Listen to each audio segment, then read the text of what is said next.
Happy birthday!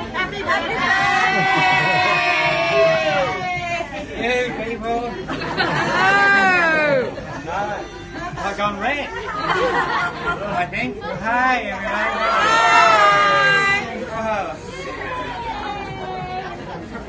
Don't know what to do. You got him.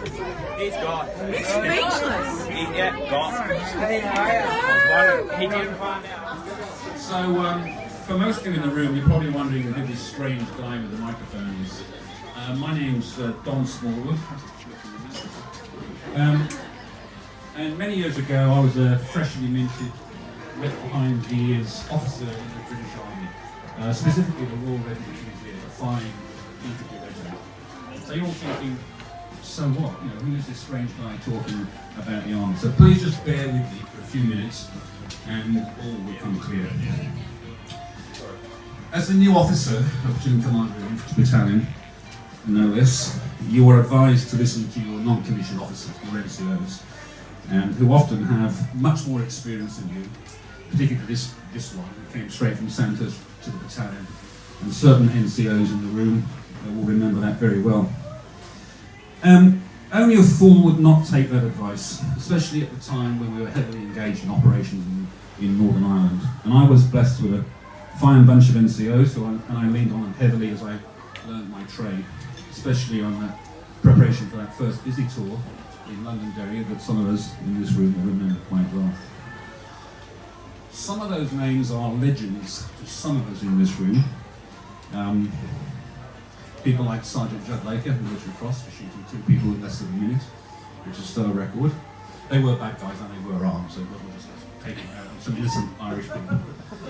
There were, and I leaned on Judd very heavily, certainly no longer lives. There was the section commanders, Tommy Dyer and Tony Fitton, both larrikins who could get this inexperienced platoon commander in all sorts of trouble, and did. And then section secondary commands, like Lance Corporal Chris Smith.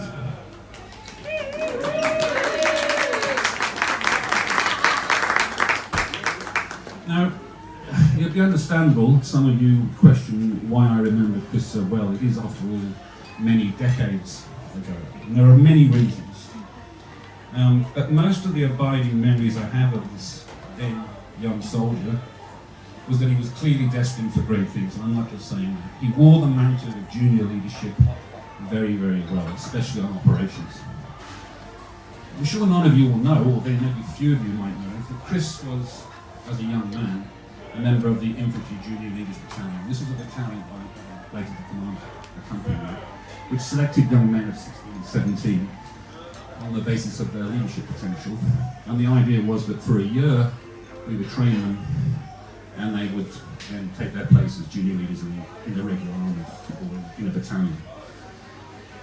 Chris was promoted to be the regimental sergeant major of the Infantry Unit Leaders Battalion at age 16-17.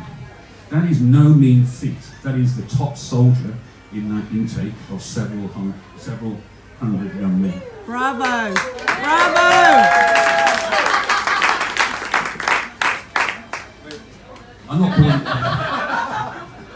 I will not bore you with details of heroic tales of soldiers in Northern Ireland, except to mention that Chris was a prolific user of the baton gun, that's rubber bullets, to you that.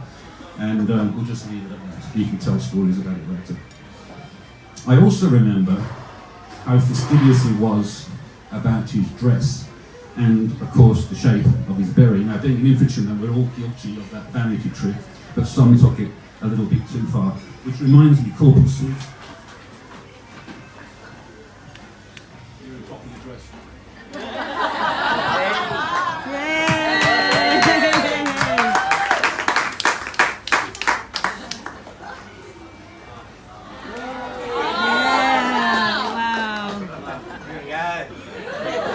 As mentioned, it's a vanity thing, and shaping of the beret is a fine art, and so, just as I mentioned, well, Chris was so fastidious about his uniform. I'm sure he will not approve of my attempt to create that beret. I had one. Have a look at that. I've got one in the bag as well, because you might have a photograph taken. So Chris left the army shortly after that tour, a year or so after that tour. I continued on for a few more years and a few more tours. But I always remembered Chris, and I genuinely mean this, and you could ask my wife this, always remembered Chris and thought of him fondly. And it's not just me. With the wonders of the internet and Facebook, I'm still in touch with several of that initial platoon, I as a young platoon commander, Chris is a corporal. And I'm in touch with them today. And when I mentioned this surprise party, some of them sent birthday greetings. I'll let you know how I knew about the surprise party in just a second. If I may take just a moment to read a few of them.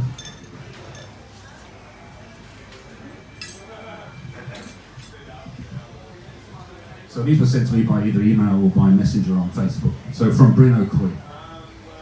Dear Chris, such a long time since we have been in touch, so it's great to start messaging each other again over the last couple of months. Remember the last we had in Fally in Germany, Harry's Bar, I don't want to know. On exercise in Londonderry, trips home on the Hamburg to Harwich Ferry, a few days at your place with Robbo, lots of memories. Stay strong, old friend, and have a cracking birthday. Once a Fusilier, always a Fusilier. From Paul Benny Green Seamark. This chap was called Paul Seamark. He was a corporal at the time. He used to sign all the mess chits in Northern Ireland run by Asians, a tradition from hundreds of years ago, as Benny Green. So at the end of the tour, when no one could trace this Benny Green, and he got away with 6 months of free beer. From Benny, dear Chris, have a fantastic gathering at your birthday celebrations. Memories of Farringbostel and of course B Company, the company we were in. Great times, I'm sure you'll recall. The Cellar Bar, your many DJing sessions. Saltire, which is a training area, which was frequently full of snow. Saltire in the snow and digging in, freezing. Have many great times, Chris. Have a brilliant time. Regards, Paul. Lee Hammond. Lee Hammond was another corporal in 42. Dear Chris, been a few years now and have plenty of great memories of being in a corporal's mess. And I got in a mess with you more than a few times. Dino. You know who Dino is. Dino Clark. Chris, remember when you came to visit me in Leicester? Had a brilliant time, then I had a privilege of meeting your family. Also when we visited the USAF base, you crawled under a car. Never know why. Must have been the demon drink. Have a great time, don't crawl under any more cars. There's a few more. Ian Cooper. Actually, you know what? I'll let you read the rest of them, and we'll look at them in a moment. Where was I? A few months ago, again via Facebook, Chris's sister contacted me with this cunning plan of a surprise party and asked if I would attend and say a few words. Of course, I replied that I'd be honoured. The reason for asking this old soldier is again connected to the army. Our regiment, Chris and I's regiment, at least the modern version of it, not the hundreds of years old antecedents, celebrated its 50th birthday this year. In celebration of this, Her Majesty the Queen approved and produced a medal that could be worn by all members of the regiment who have served since that time, past and present. As you heard Bryn say in the card, once a Fusilier, always a Fusilier. Now I can see why Chris got his family skills from, where he got his military skills from. His formidable and cunning military skills, because his sisters, Poggy and where on earth did they get these nicknames? I did. Julia can't be here, but she sends her love. But anyway, they concocted, can't speak on having another cunning plan to get this medal for Chris. They contacted the regimental headquarters, which is based in the Tower of London in the UK, and specifically Colonel James Denny, an old mate of mine, who remembers Chris as well. And they're more than happy to be in on the surprise and arrange for the medal and certificates to be sent for Chris. By the way, Chris, it was them that sent the berry. You could thank them for sending it and blame me for shaping it. So having said that, I'd like to present that medal to Chris. So,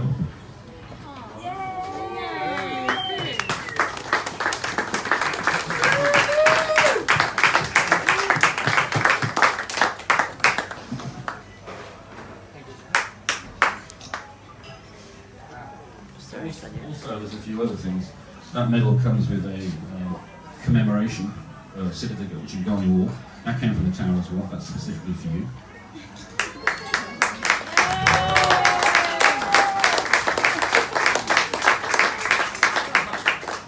And then I mentioned that Chris was at the Infantry Junior Leaders Regiment and indeed was a top soldier. That's no longer with us, that organisation, but somehow your family managed to get the IGLB plaque for you to wear as well. So why don't I hold those things and you can say a few words. Oh, thanks. That was how to get me up here. I don't know where to start. Just give me a minute.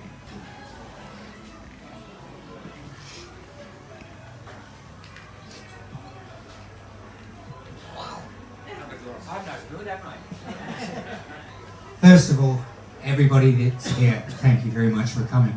It is a massive surprise, and I love you all so much you won't even know how much. It's kind of, I'm a little bit overwhelmed, which is normally give a mic to me and I'll do either a really bad karaoke or I won't shut my mouth up. At the moment I'm wishing I don't have this mic, let me tell you. But, I don't know, the expressions, I can't express how much every single one of you mean to me. And going through this little bit of a difficult period in my life, it really makes you understand what your people around you are like, and for the people that have rallied around me and have even come today from here, I can't express how much it means to me, as I keep saying, I don't keep saying it. The presentation, that, thank you Don, is so special. It's a part of my life that was very important. And then I moved into this life of meeting Craig and the Humphreys family, which has become the most important part of my life as well. And then throughout that, we've met all these wonderful people, like, you know, who are in the room, right? And absolutely every single one of you means just worth waking up in the morning. And sometimes when I was in that hospital, I kind of think of different people and I'd say, okay, today you kick this shit in the ass because they want you to. So you all had a turn at it, even though you didn't know, because I wasn't going to phone you up until it's your turn to kick me in the ass today. But that's the way I worked through it. So all I can say is to all of you, I love you and thank you for coming and being a part of my life.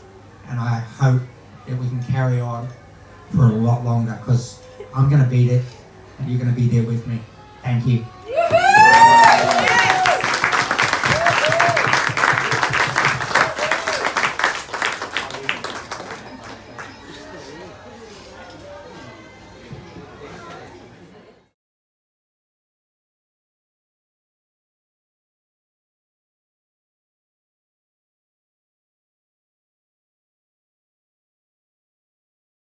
Comes from, and the medal, it was amazing to organise it. The gent that was talking earlier, sorry I was very emotional, I forgot. Don, awesome. Thank you so much. And you are brave, very brave. Thank you. Thank you, Rachel.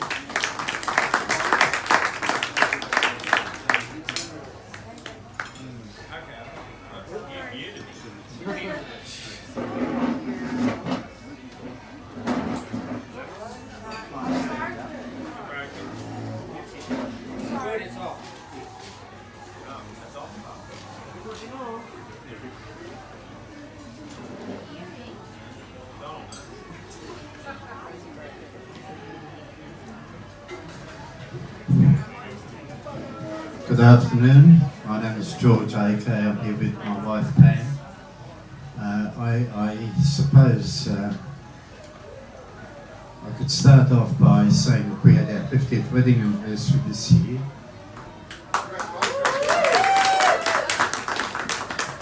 The first person to get up and make a speech. Who else? Chris.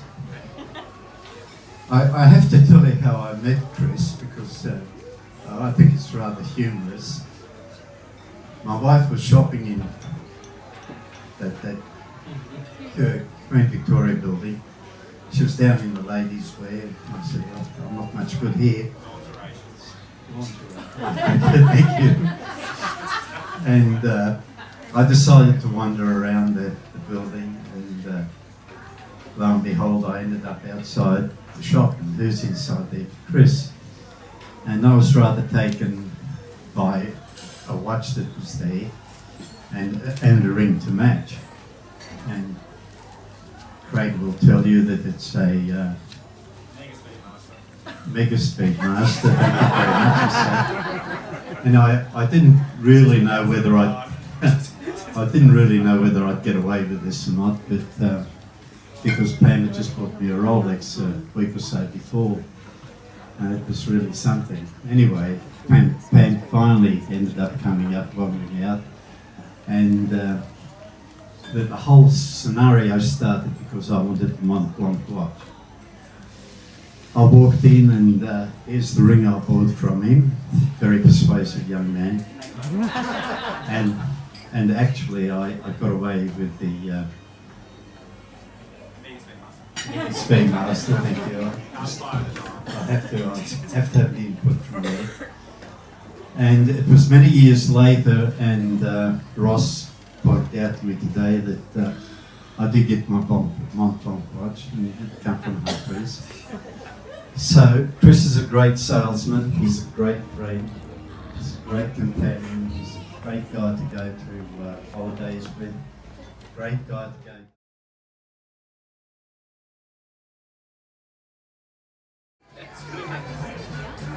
And I was so shocked.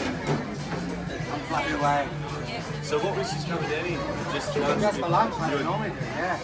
you, Craig, and Kieran. Well, funny, last night I said, they didn't mention it back then. Last night I said, oh, let's go to the winery for lunch. For like the fish there and that. And they were like, oh yeah, that's a good idea. Let's go there. Well, they didn't have to do any homework. So everything fell into there. And I had not one. And then Karen said she phoned up our nephew. And he said he'll meet us here for a drink. And then he said he'll meet us in the elders room. And then when we got here, I noticed this. I said, I don't see elders room this. And I pulled back that. But you could get in. Yeah. And then suddenly I pulled it back a bit more and went, oh no. So it was, yeah, hook, line and sinker. Not one in the world. That's why I was like, should I cry? Should I leave? What should I do? Pour a drink. That's it.